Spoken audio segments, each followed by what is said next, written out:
for this fifth Sunday is from the book of Acts, chapter 17. And in these verses, we're going to learn that no persecution could stop Paul from sharing the message of Jesus. May we be so bold as to share that comforting message of Jesus.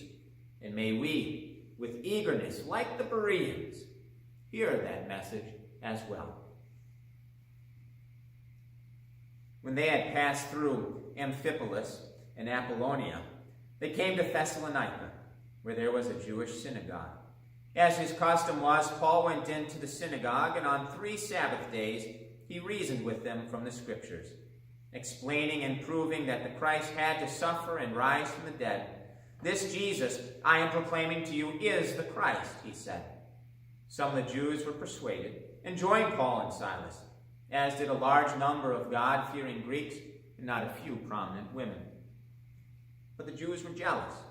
So they rounded up some bad characters from the marketplace, formed a mob, and started a riot in the city.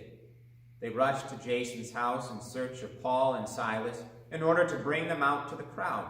But when they did not find them, they dragged Jason and some other brothers before the city officials, shouting, "These men have caused trouble all over the world, have now come here, and Jason has welcomed them into his house. They are all defying Caesar's decrees, saying that there is another king, one called Jesus." When they heard this, the crowd and the city officials were thrown into turmoil. Then they made Jason and the others post bond and let them go. As soon as it was night, the brothers sent Paul and Silas away to Berea. On arriving there, they went to the Jewish synagogue. Now the Bereans were of more noble character than the Thessalonians, for they received the message with great eagerness and examined the Scriptures every day to see if what Paul said was true. Many of the Jews believed, as did also a number of prominent Greek women and many Greek men. That is the word of our Savior.